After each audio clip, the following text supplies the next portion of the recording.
New York Times reporter Peter Goodman looks at how the global supply chain works and what happens when it doesn't. He's interviewed by Northeastern University professor and author Nada Sanders. Afterwards is a weekly interview program with relevant guest hosts interviewing top nonfiction authors about their latest work. Peter, I'm absolutely thrilled to be here with you and talk about your book, How the World Ran Out of Everything. Now, I've spent my career working on global supply chains. I've worked with leaders, leading companies, speaking and writing on this, and your work, your book, is very dear to my heart. It's so glad. Yes, and I'm absolutely thrilled that, I'm hoping that together we can not only talk about your book, but even take a deep dive into some of these issues. So welcome, everybody. And if we could kick it off, could you start by giving us the genesis? Who is the intended audience here? And what would you like the readers to get out of it? Yeah, I really appreciate that question. The intended audience is everyone. It really is a general interest book because we all experience together this extraordinary crisis where suddenly things that we just take for granted, medicines, gadgets, exercise equipment, and then life-saving things like medical devices, the ability to make ventilators in the middle of a pandemic. Our supply chain broke down, and most of us don't think about the supply chain. We live in a time where we're invited to not have to think about the army of people who are making and delivering things, the transportation networks, sort of like the light switch. You flip it on, it works. You don't think about the electrical grid. But when it fails, and especially in our darkest hour, then we do give some thought to what's going on behind the scenes. And that's where we are with the supply chain. I hope that someone who reads my book will never look at a package arriving at their door the same way again. We'll give a thought to the truck drivers we're counting on, the people in warehouses, the shipping industry, the fact that our supply chains stretch across oceans. And for years now, we've treated factories in southern China the same way we treat factories in southern Ohio. And I hope we all give a think to how that's worked out and how it could work a lot better. Peter, I couldn't agree with you more. And I don't want to jump ahead yet, but just so that you know, I'm going to be asking you in a bit in terms of how do we keep this alive? Because I'm already seeing, probably you are in this post-pandemic era, that businesses and people are actually forgetting about it. So let's hold that thought. But let me ask you if you would just summarize for the audience in terms of the key culprits that have ultimately led to this breakdown. And I've personally seen over the years global supply chains increasingly becoming more complex. But you outline very serious details. So if you would just kind of enumerate these, I think it'd be helpful. Sure. So what's basically happened is we've taken a lot of really sensible ideas within our supply chain, by which I mean, the systems that make goods and then transport them to our doors, to our businesses. We've taken a lot of sensible notions like containerization. Back in the 1950s, we standardized the movement of cargo in these standard sized boxes that you could lift up with cranes and put them on the backs of trucks and backs of trains, and that made it much quicker and cheaper to load and unload ships. Well, we took that combined with just in time, this very sensible idea that we shouldn't just make products as aggressively as possible. We should think about taking waste out of the system. We should replenish the products that were already sold. We should have components show up on supply chains just as they're needed. And then trade deals like bringing China into the World Trade Organization in 2001, which created a lot of consumer benefits. But layered on top of all of this stuff was shareholder primacy, profit maximization, if you will, the idea that we should organize our economies around making share prices go up. And that's caused us to pervert a lot of these sensible ideas and turn them into systems that are optimized, not for us as consumers, not for people who need basic medicines and protective gear in the middle of a pandemic, and not even for companies that are dependent upon a steady supply of parts so they can make their goods and serve us in the ways in which we'd like, but merely for a narrow set of Wall Street interests, often driven by whatever metric is making share prices go up at any given time. We can talk about this later, but at some point we should note that the result of all this is we had rail cars pulling cargo to the wrong destinations in the middle of the pandemic because Wall Street was paying for lowered dwell time, the amount of time that a container sat in any given place. And so railroads just started attaching cargo to trains regardless of where they were headed to just move them out so they could say, look how efficient we are. We've got this perverse kind of efficiency that's taken sensible thinking about the supply chain and has turned it crazy, honestly. I actually really love the fact that you've said sensible. These are sensible concepts because I have felt for a long time, I used to train companies on just-in-time or lean, and it's really about eliminating waste. One waste is inventory, but there are all kinds of wastes, and it's a philosophy that is much broader. And as you put it, it's a very sensible concept. It really is. Because, we've kind of seen the discussion with companies going, well, now we're going to go to just in case. And before we had just in time, we had bloated inventories that ultimately meant that consumers, we ended up paying more for goods. So what I find, one size does not fit all, but we really need to be really surgical about the various products and various things that we are moving, storing.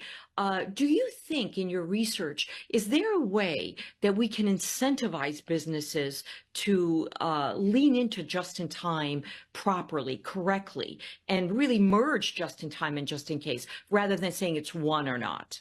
Yeah, I think that the investor class has to wake up to the reality that it's been ripped off too. I think that in the wake of the supply chain disruption, and at a time when it's risen to the level of national security concern in the Biden administration, and before that in the Trump administration, the supply chains and where we're buying our stuff, there's a tendency now to frame the question around: are we going to have cheap prices and efficiency, or are we going to have resilience, as if these things pull in opposite directions? And the reality is, and this is the reality that a lot of people in business are afraid to talk about, but I have tried really hard to expose in this book, is we've got a lot of inefficiency in our reckless pursuit of efficiency. Just in time, if done correctly, is about efficiency. I mean, it's an idea that goes back to Toyota at the end of the Second World War. They've got very constrained capital. They're dealing with the devastation of the war. Japan has got lots of mountains, and so you don't have that much developable land. So they very consciously decide, we're not going to do like Ford. We're not just going to, build factories that'll make as much stuff as possible. We're going to be more targeted, and we're just going to replenish what's in the pipeline. And that was a very good idea, and it's still a good idea. It was central to making Toyota, by many measures, the world's most successful auto company. The problem is that Toyota was very intent on having its suppliers clustered close to its factories. And that's something that we willfully forgot as the consulting class. And I spent a lot of time in the book exposing the role that McKinsey played, but there are others. Yes. They essentially persuaded corporate CEOs of publicly traded companies, hey, just slash inventory. Call it just in time, call it lean, just slash inventory. Don't stick parts in warehouses as a hedge against the inevitable trouble. Just take the savings from operating warehouses, give the savings to yourself as a reward for being smart enough to hire McKinsey, through executive compensation. Give it to your shareholders in the form of dividends. They'll love it.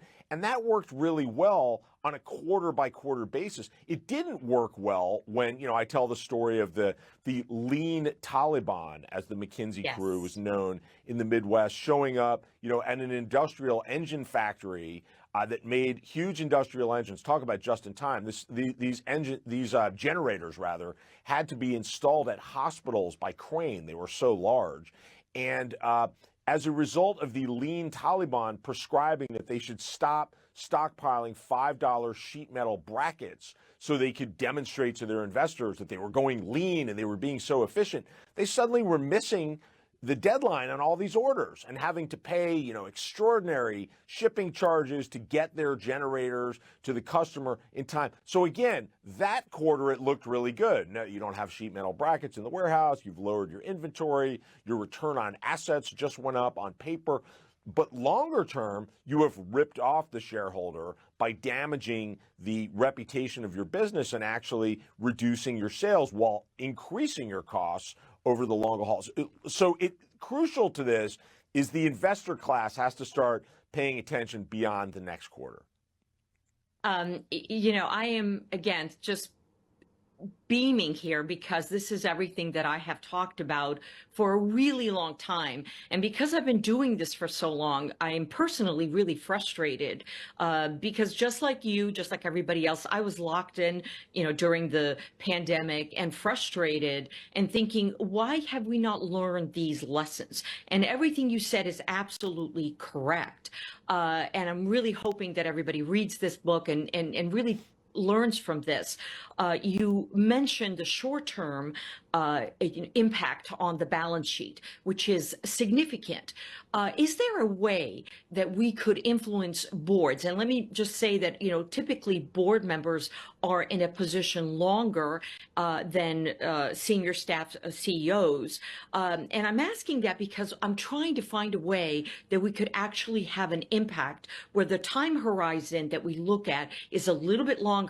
Because if all we're looking at is quarterly, then of course we're going to want to slash that inventory, pay ourselves, right? These the profits, bonuses, whatever, and then we move on. And ultimately, as a society, we are extremely vulnerable. Yeah, it's a really important question. I mean, there is a corporate governance question. We do have to change the incentives that are influencing executives because, there's no question that having gone through the disruption of the pandemic, and by the way, this book is not a history book. It's a book about the present and the future. I mean, as we speak, we're seeing shipping prices up, 400% on routes across the Pacific and from Asia to Europe because the Houthi rebels are opening fire on ships that are headed toward the Suez Canal, and ships are now going the long way around Africa.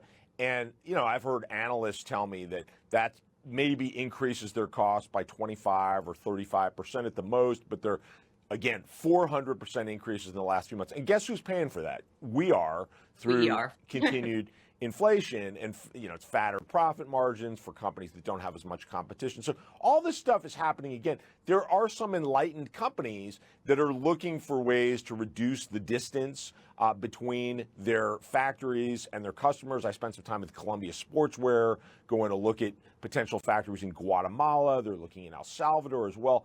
Walmart, which is big enough, to weather any crisis, is moving production from China to India, to Mexico. This is to get out from under, first, the Trump tariffs on Chinese imports, continued by Biden. Whoever wins the presidential election in November, we're likely to see that continue. So there are some moves afoot, but the basic incentives, to come back to your point about corporate governance, a corporate executive who prescribes, let's spend more money right now to build a more resilient supply chain. Let's set up redundant factories. Let's put more parts in the warehouse. They are making themselves vulnerable to activist investors who are just thinking quarter by quarter, whereas the executive who says, let's just keep doing it the way we've been doing it. China looks awful cheap. Let's stick with China. They know that they're making their company more vulnerable whenever the next shock shows up. That's inevitable, but it's probably not going to happen next quarter. And with any luck, it'll happen on somebody else's watch. And by that time,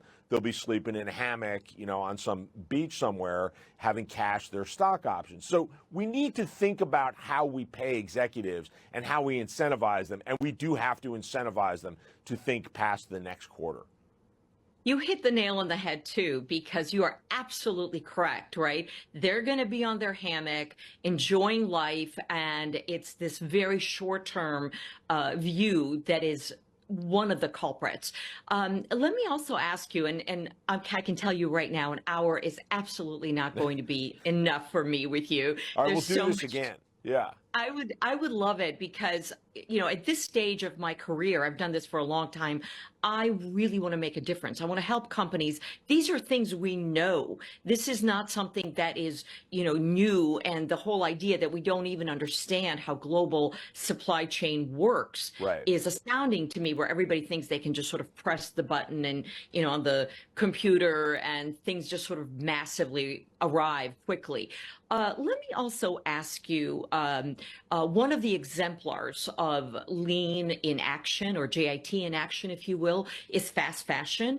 I had kind of hoped during the pandemic that we would move to some of the ideals of slow fashion, simply because fast fashion is a business model, even though we associate it with H&M, Zara, Shein, and they have differences, obviously, between them. We see so many companies that are, taking the concept of this business model across industry sector. And that really is lean in action, or JIT. Right. That means low inventories, applying the latest technology available in order to move goods and coordinate. Is there a way that we can disincentivize or incentivize other kinds of behaviors, both on the consumer front and both on the business front? Yeah, I think it's healthy for consumers to give a thought to how our behavior is affecting life on planet Earth. Yes. But I don't put a lot of stock in consumers saving us from supply chain problems, because we're busy. We got kids to look after. We got elderly relatives. We got houses to take care of, and we're not all going to become supply chain geeks. And so it's going to require some regulation. It's going to require some more enlightened behavior from companies. It will require a more forward look from investors. I do think, though, that it's healthy that we're talking about place again, because, as we discussed at the outset of our conversation, a bunch of things have happened over the last half century, and the key ones are containerization, the rise of the internet, which we haven't talked about, trade deals like the one that brought China into the World Trade Organization in 2001. And all of that stuff, combined with the logic of financialization, has created, a really impossible to resist momentum toward, moving production far away from your customers. So, my key character, I trace the passage of this single shipping container from China to a warehouse in Mississippi, and I look at all of the industries that touched this order, the most important order in the history of the startup company that I profile in the book, who handled that box along its way. But, that company wanted to make its product in the United States and really couldn't. And larger companies, you may want to make your products in the U.S. or at least closer to home, but if your competitor is taking the cheapest available terms right now, without factoring in things like emissions and future regulations on emissions, or potential national security dimensions if you're involved in something like electric vehicles or computer chips. Well, the momentum is you can't resist it. If your competitor's doing it and you don't do it, you're going to be out of a job if you're paying more as a result. So it's a healthy thing that companies are taking some lessons from the pandemic and looking to shorten the distance between their markets and their factories. And if they do that, to get back to your question about fast fashion, it actually becomes easier to do just in time. If you're in the apparel business and you're serving the North American market and you're now dependent upon, factories in China, well, even if everything works perfectly, it's going to take you, 6 to 8 weeks to get new product across the ocean by container ship. If you do it by air freight, it's much faster. It's also a lot more expensive. If your factory's in Mexico, you're at most, you're 2 weeks removed from your customer in North America. You're in the same time zone or relatively close time zones. The language barriers are fewer. And so it's much easier to call up your factory and say, hey, we need a small batch. Oh, fashion has shifted. We want to try something new. That's easier if the distance is shorter between your factory and your market. So that is a healthy outcome. It is. One of the challenges that I hear from businesses on the ground in Mexico, though, is the lack of infrastructure, that it had taken China many, many years to put in the infrastructure in place, all the way from obviously factories, workers, and so forth. I have just recently been hearing companies in Mexico say, we want to do this, but it's going to take a little bit of time to really actually build this. Any thoughts on this in terms of what Sure. U.S. companies can do to help this? Yeah, I mean, look, it's going to take decades. I mean, I spent a That's lot right. of time in Mexico for the book. I just came back from a couple of weeks in India, where there's also a push to expand exports, and a lot of big companies, again, like Walmart, are moving some production from China into India. In both cases, it's going to take decades to get anywhere close to the infrastructure that China's got. And let's be clear, China is going to remain at the center of global That's right. manufacturing for as far as we can see, because no country on earth has that combination of large numbers of working people. Wages are up, they're still very cheap in a global context, and the infrastructure is unbeatable. I mean, the ports are huge, they're very efficient. The Chinese government, in preparation for integrating with the global economy, built out highways, electrical grids, airports, rail connections, and there are problems. It's patchy. I mean, the Chinese system got overwhelmed by the pandemic and the surge to come back to manufacturing life afterwards, but nobody's going to beat that. But the point is, if you're thinking about resilience, it's not that, oh, Mexico becomes the new China. That's never going to happen. Mexico's too small compared to China, or India, which isn't too small, but is simply too far behind. It's more like, I'll put it to you this way. 15 years ago, if you were a company flying down to Bentonville, Arkansas to go pitch your product to Walmart, that's Walmart's corporate headquarters, Right. and you got to That's go right. in and see them. It's like going to see the Pope. They don't go see you. Uh-huh. If you went into Bentonville 15 years ago and they asked you, where are you making your product that you're proposing we buy and put on our superstore shelves?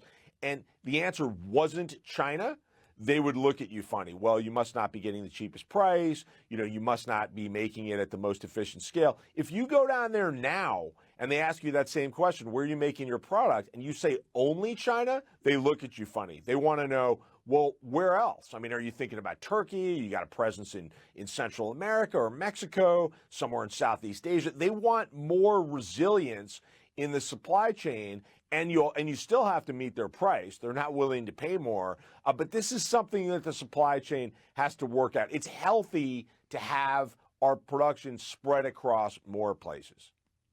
I very much like you saying that because I've been pushing that all along. And I think it's really important for businesses, for consumers, for everyone to understand that we need to create a portfolio where we source from. Once that is done, right, it's like a stock portfolio, right? You spread your risk. Right. Because we know things are going to happen. We live in a very connected world, regardless. I tell my students, I tell the companies that I work with, I don't know what's going to happen, but something will. The Suez Canal, as you write about Right. in your book, it could be, anything from an earthquake to something. And so we have to be prepared in order to be able to withstand that. Let me ask you, we know, you and I both know that economically and physically, it is impossible to make everything at home, and in large part because there are components like rare earth minerals, for example, that we don't have access to. Do you think it would behoove us here in the US to invest in certain product categories, certain industries? The CHIPS Act was certainly an example of that, but certain sectors that we actually focus on to make here at home. As an Yeah. individual, I was astounded during the pandemic, Peter, that antibiotics, penicillin Right. isn't made, right? Right. Yeah. Look, trade is good, right? My book is not a book about how globalization is evil and we should go back to some mythological time when we could just have all the modern conveniences and make everything at home. I mean, if we didn't have trade, we wouldn't be sitting here having this conversation. We'd be out, looking for bark to feed our families if we're not good at, That's right. growing food. So that's reality. Now, it's also true that when you live through a public health catastrophe and discover that you're dependent heavily on a single country, a country, China, that not incidentally we're having a trade war with, to send us basic ingredients to make medicines, components to make ventilators, personal protective gear, the light bulb goes off that that's not the way to do it, and we need to think about more resilience. And so those are examples where, yes, we need to think about self-sufficiency. Likewise, the CHIPS Act is a healthy start. We should not be dependent on a single island off the coast of China. This is Taiwan, 90 miles off the coast of China, an island that is actually claimed by the Chinese government as part of its own, with the perpetual threat of military force to reclaim it. You know, computer chips are more important than ever. They're the brains of modern manufacturing, and we have lost out on all sorts of things from, you know, our latest smartphones. We can maybe live without those. There are people with medical devices. I mean, I tell the story in the book of a guy who has sleep apnea and had to wait 6 months to get the medical device he needed so he could safely go to sleep and know he could take his next breath, because the company in San Diego that made this device was last in line for computer chips when we ran out of computer chips, all sourced on the island of Taiwan.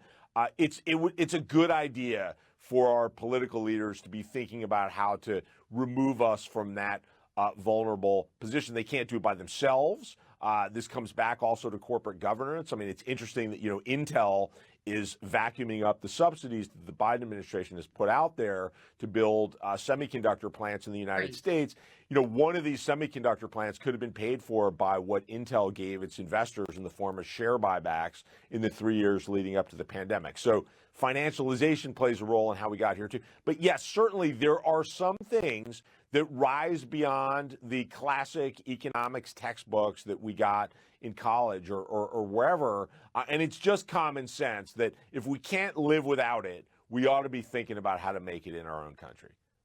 I agree. And again, I think your book is truly so important because it really, and you know, it's not a history book. I loved the personal stories that you go into, and they're really important for people to understand that the stories you outline are people that truly want to make products here, but they cannot. And oftentimes it's one component, one ingredient that is missing in order to be able to do that.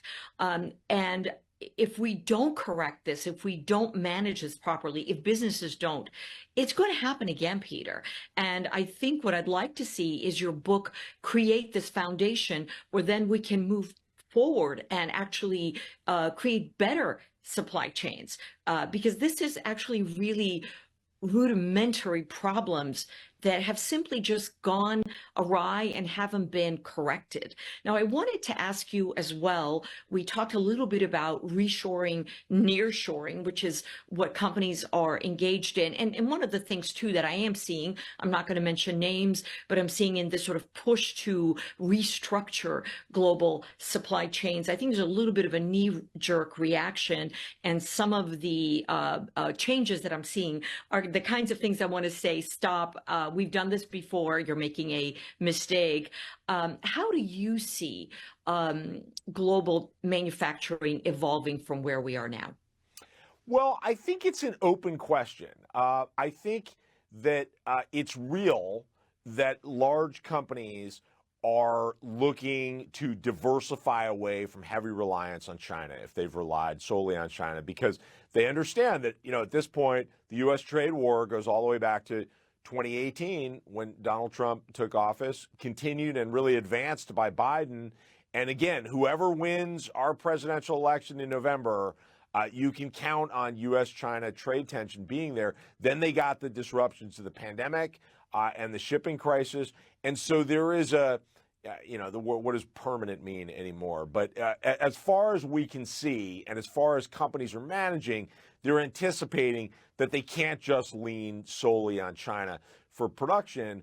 That seems likely to continue, and that does create an opportunity for countries like Mexico, like Central America as a region, and other places in our hemisphere for companies that serve the U.S. It creates opportunities in Eastern Europe and in Turkey for companies that serve Western Europe and it creates opportunities for companies that are set up in Southeast Asia for those that are serving China. And that, call it deglobalization, a term I don't particularly like because I think that's still a form of globalization, but de-risking, if you will, that seems to be real. But until we change these financial incentives, we are in danger of corporate executives willfully forgetting what we've gone through. The first supply chain disruption story I ever wrote was in 1999 when I was at the Washington Post, and there was an earthquake in Taiwan. And at that point, Taiwan was already a significant center of computer chips, though nowhere close to where it is now. There were shortages. We saw shortages of electronics and computer chips after the 2011 Fukushima nuclear disaster in Japan. A lot of people said then we've overdone it with just-in-time. We've overdone it with long supply chains. There's a book I draw on in my own book called The Butterfly Defect, came out in 2014, that predicted that a pandemic would be the thing that would cause a great supply chain disruption. And each time we forgot. Which is to say, the people who run publicly traded companies went back to the way they'd been doing it because they understood that if they didn't, they were jacking up their short-term costs and they were putting themselves in jeopardy. Until we fix that incentive problem, we will definitely be here again because, none of us know what shock will come. Pandemic, war, climate change related disruption. Something's going to happen. We don't know when, but we know it will happen. That will throw our supply chain out of whack. And if we're still heavily dependent on single countries far across the ocean for things we need, we'll again discover that, if you can't make a ventilator in a supply chain, in a pandemic, it's not enough to say, well, at least our share price is high. Nobody's going to accept that, nor should they. Absolutely. And it's really frightening, but as I already mentioned, extraordinarily frustrating for me. I think both of us have been doing this for a while, and there is a beauty to having experience. I know we live in a world where, as we get older, experience, what is it worth? It's actually worth a lot because Sure. You've written on this, I've written on this, and you and I both know something is going to happen. We don't know what, but we need to be resilient in order to be able to withstand the shocks. How many companies do you and I know that have gone under? I'm on a board, an economic board, and one of the things that we've been saying is companies that made it through the pandemic did something right. But now, which companies are going to be left standing in the next 3 years, in the next 5 years, as we are seeing global tensions, as we are seeing Gen AI and technology, cyber issues? We have so many threats that are going on that I'm just really surprised when I see some old solutions, if you will, being applied again, as if we have forgotten what has worked and what hasn't worked, and how do we move forward. I wanted to ask you, you had mentioned, in terms of what businesses can do and should do. But I wanted to ask you as well, Scott Galloway wrote a book some years ago called The Four. He was speaking about Amazon, Apple, Facebook, and Google, and the power that they held, suggesting, perhaps more than suggesting, that we need antitrust measures to break them up. You do mention in your book, you talk about the power that Amazon has, that Walmart has. Any thoughts in terms of government policies that would come into play here? Oh, antitrust enforcement is long overdue and has got to be at the center of rethinking the supply chain. I mean, one of the things we haven't talked about yet is that a lot of the shortages, the title of my book, How the World Ran Out of Everything, a lot of the shortages are a reflection of engineered scarcity in our modern economy. So the unfunny punchline of every chapter in my book is that something fails. Oh, the shipping industry can't provide enough containers, so shipping prices skyrocket. Oh, the trucking companies, they can't find enough drivers, and so it's very hard to move stuff and freight rates go up. At the end of every chapter is one of these industries counting and celebrating record profits. And this is a dynamic that we're hearing again. We're being invited to conclude, must be so tough for the shipping carriers now. They can't go through the Suez Canal. They have to spend more money on crews and burning diesel fuel to go the long way around Africa to transit between Asia and Europe and onto the east coast of the U.S. Well, here's a prediction you can take to the bank. When the books are closed on this period, they'll be looking at very fat profit margins, because every time we see a shock in an industry where there isn't enough competition, and shipping is basically an unregulated international cartel. There's three alliances, sort of like airline alliances, your Star Alliance, your One World, what have you, that are dominant on the most lucrative routes. That's China to the west coast of the United States. That's Asia to Europe. And so anytime there's a shock, they're making more money. I mean, I tell the story in my book of the meat packers. There are 4 foreign companies that control 85% of the slaughterhouse capacity in the United States. That's 85%. I mean, that's a figure that would make the robber barons blush. And at a time when we were having a hard time finding beef on the shelves of many American cities because of supply chain disruptions, we've got cattle ranchers going out of business because they've only got one place to sell their beef because the industry has been so consolidated. And yet the meat packers are looking at fatter profit margins than they've ever seen because they have no competition. We need more competition in the industries in which we are dependent for goods that are vital, that are fun, that are whatever. We need more competition because our basic understanding of economics doesn't work without competition. It's really interesting. I think in reading your book, one of the things that really struck me, and I think you did it beautifully, was that rather than saying it's the U.S. versus China versus, you name it, right?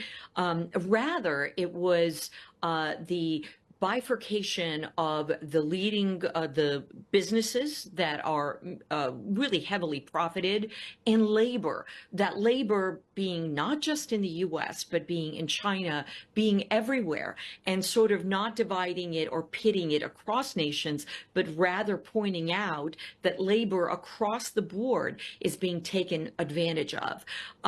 You mentioned there's some very powerful words with regard to labor in your book that were really moving to me in terms of I think there was, and I don't have it in front of me, I'm paraphrasing, but it was this sentence with regard to, being the ultimate philanthropist, being the ultimate entities that give of themselves when the compensation that they're getting is lower than their cost of living, and or doesn't meet the cost of living. I'm sorry. Right. So it was incredibly moving to me. So how do we make an impact in order to, I think the first thing is that we don't forget, because again, I am seeing already that we are forgetting as a society. It's kind of in the rearview mirror. We don't really think about it anymore. Right. Well, first of all, you're referencing a wonderful Barbara Ehrenreich quote, who does refer to, the working poor as the ultimate philanthropist because they are giving us their labor at a rate where they can't. I did survive. get chills on that. I have to tell you. She did some amazing work in her time. I think it is really important to understand that a lot of the systems that broke down were really people unable to continue with the bargain that they've made. I mean, normalcy in our economy, we like to talk about when will the supply chain get back to normal so I can click the buy button on Amazon or wherever and wait sometimes just a few hours for a package to show up at my door. Normalcy is based on people working in Amazon warehouses who don't have personal protective gear, even while they're putting it in boxes for the people who are able to pay for it.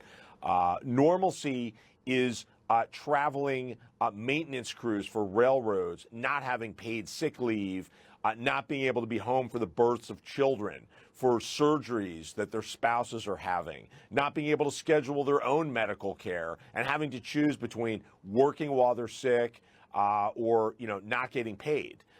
Normalcy is truck drivers working at really working poor wages under predatory schemes by large trucking companies that con them into agreeing to get their training paid for up front, so that they're then tethered to these companies that are paying them just by the mile, not for the hours that they're sitting in front of warehouses waiting for loads to land inside their trailers. And that system buckled once large numbers of people got alternatives when unemployment dropped during the pandemic. Henry Ford, whose story I tell throughout the book, very problematic character, a racist, an anti-Semite, crushed organized labor, but he knew a thing or two about supply chains. And he famously doubled the wages of his workers in 1914. Some people called him a communist. He said, I'm not a communist. I just want to make my products reliably, and I need people showing up for work who can give me their best hours without worrying about how they're going to afford groceries at home. And he ultimately concluded that any business that's premised on low-wage labor is inherently unreliable. He wanted no part of it. And we need to get back to that as we come out of this pandemic era and realize that we'll be here again. We need people paid enough that they're showing up feeling like it's a good thing, the job they've got, and not just the best of a whole crappy assortment of options that they're facing. Yes, it really struck me when you write about Henry Ford, and I've done a lot of work, and I'm an operations supply chain person. So I have a question as well that has troubled me personally. Is really, it was the 1920s, 1930s, we're talking 100 years ago, that there were these studies called the Hawthorne studies that were done in Hawthorne, Illinois, that showed that workers are motivated by so much more than money. So yes, money is very important, no question. We need living wage, all of that. But there are other motivations, and this gave rise to this whole idea that we can incentivize workers in so many different ways. Yet when we look at so many of the working conditions everywhere across the globe, here in the US as well, why haven't we learned this lesson? And I'll just point this out. If you take a lot of companies that are consistently rated as the best companies to work for, SAS being one of them, I have listened to the president of SAS speak, where he says it's just good business. It's not even about being nice or kind. It is Right. simply good business. Yeah, right. I mean, it's got to be beyond branding. It's just emphatically clear that work is central to who we are as a species. I mean, we want to be worth something.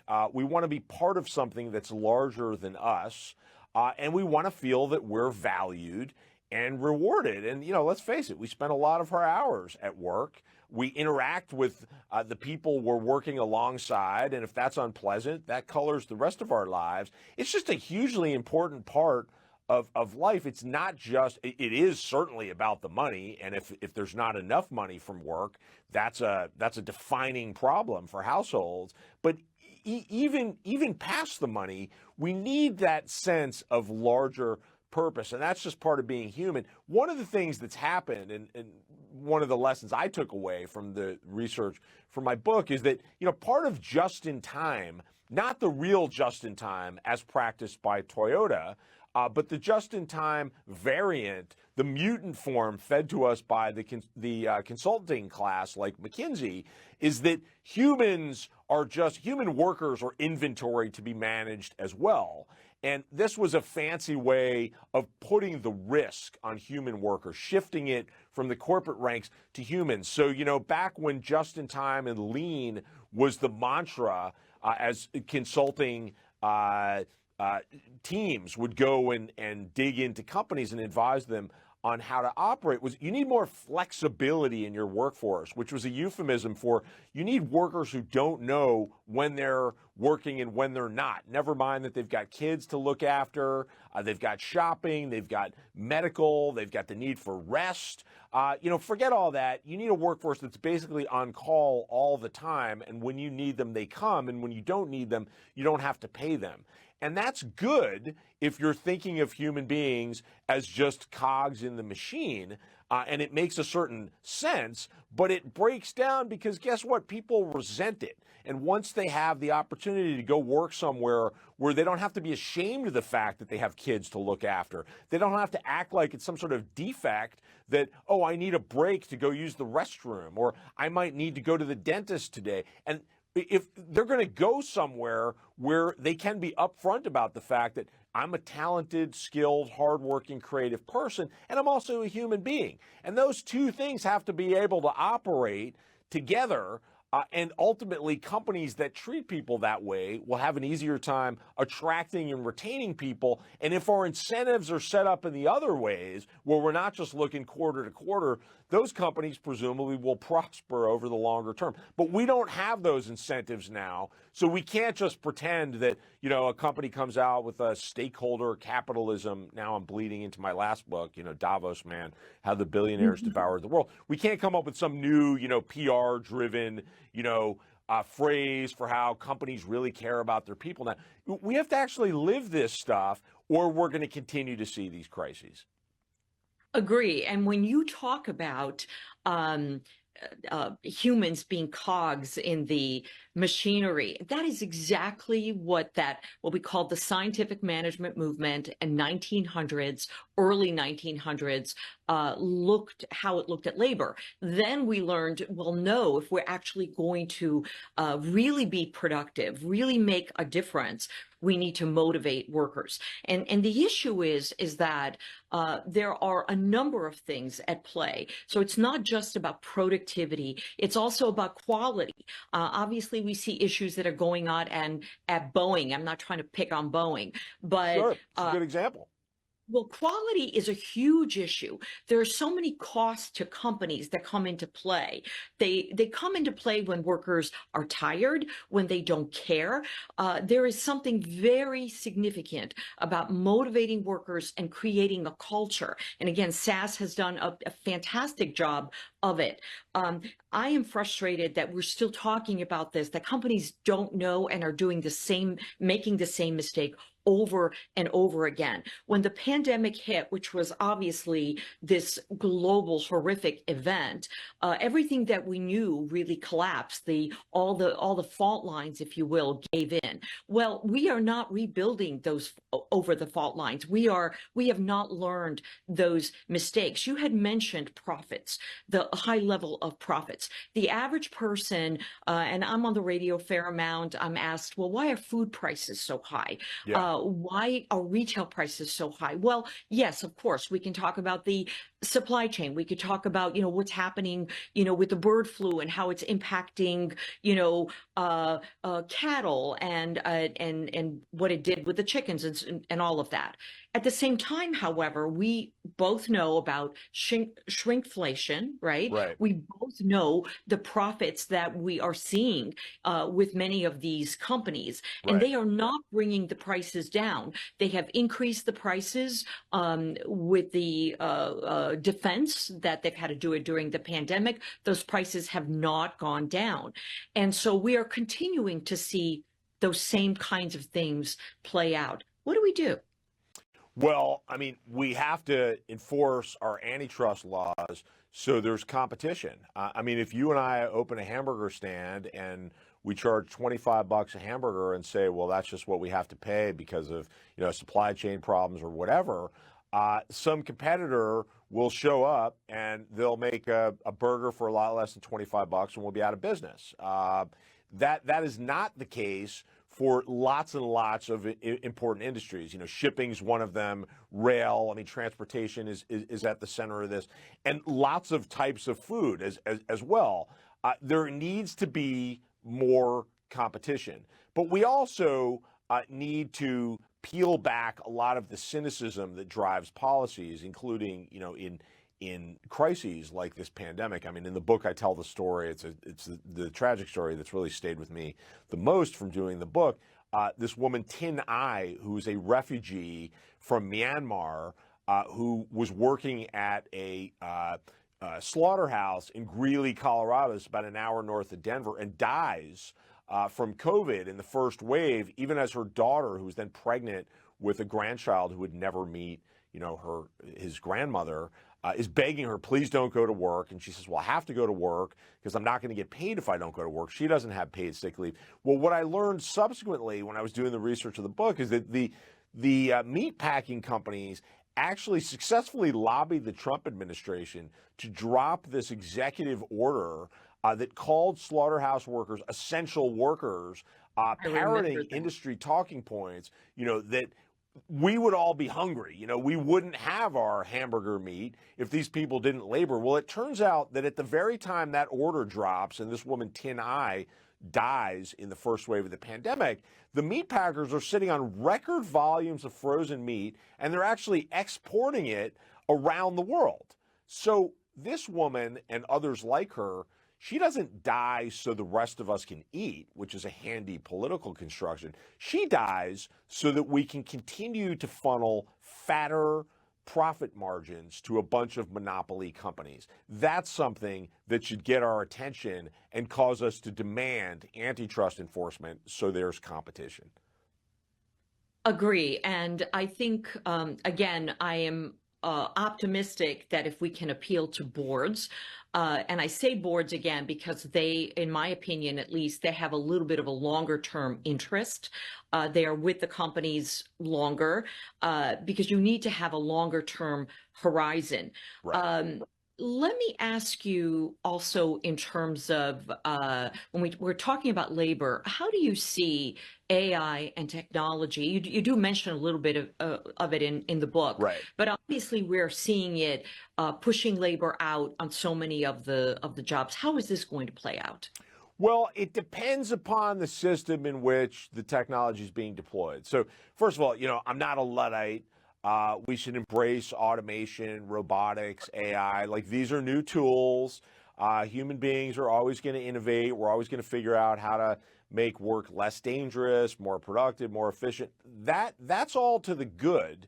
But we got to ask ourselves, who's in charge of the technology and who's looking after the people who will be displaced?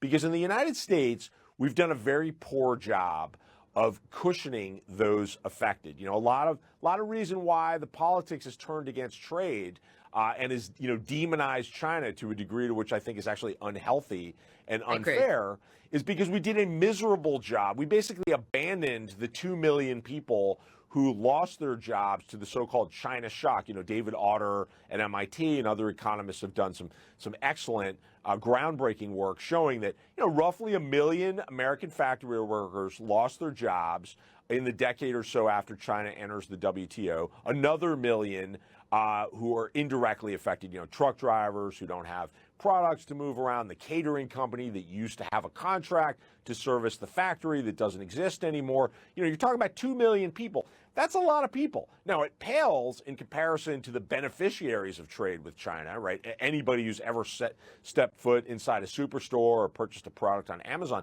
But the sin was not that we traded with China. The sin was that we let those 2 million people suffer that blow with no help. I mean, we've got trade adjustment assistance, which is supposed to compensate for jobs lost to trade. It's always underfunded. We don't have national health care in the United States. If you lose your job, there's a good chance you lose your health care. We don't help people with housing, especially when whole communities discover that housing prices have gone down. So American workers are not crazy to look at robotics, AI, other automation and say, I don't know about this. If I lose my job, that's going to be a real problem. And until we deal with that, we're not going to get the benefits. And I got to say, I always remember a trip I took to a mine in Sweden a few years before the pandemic where there were some tests of self-driving vehicles. And I asked the people working at that mine, how do you feel about that? And they said, oh, we're fine with it because we figure this will make our company more profitable. And if our company's more profitable, we'll get higher wages. And that's, by the way, not some fantasy. That's their lived experience. They have very high union density. Lots of people are members of unions. The unions sit opposite employers' councils, and they hash out these labor agreements that take productivity gains and pass them to rank and file workers in the form of higher wages. And they said if we lose our job, we'll be trained for some new job. Also true because they have very sophisticated, very well-funded job training in Sweden, as they do in most of the Nordic countries. So we love to think of ourselves as the swashbuckling capitalists who, unlike the nanny state-loving European socialists, the reverse is really true. If you don't have a social safety net to look after the people who lose their jobs in the form of automation, you have resistance to automation. You have less reason for risk-taking and innovation. Less productivity. Absolutely. I have to tell you, Peter, I'm being told I only have a few more minutes left. I can tell you I'm not even close to being done and talking with you. I do want to make sure that there's enough time in the few minutes that we have left. If you could please tell me, is there something that I have not asked you or something that has not gotten the attention in your book that you wish it has? Yeah, that's really an excellent question. I would just underscore that we need to think seriously about how much engineered scarcity there is in our economies. I guess the thing we haven't talked about is, the shipping industry. Like, we've built this global economy that's premised on the idea that we don't have to think about where we're making stuff or who's making stuff. It's fine if it's China, as long as there's a container ship that can get our products across the ocean when we need them.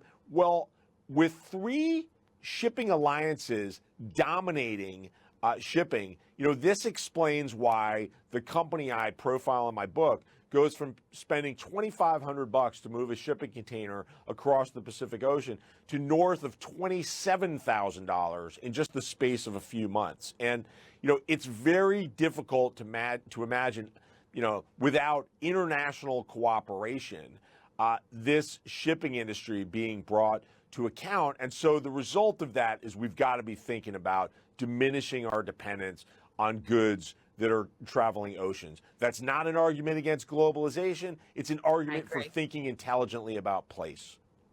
I agree. Peter, I am getting the signal that I have to wrap this up, and I cannot even tell you how wonderful it has been. Your book is amazing, and I'm really grateful to have the opportunity. Thank you for your excellent questions. I really enjoyed this. I did too. Thank you very much, Peter.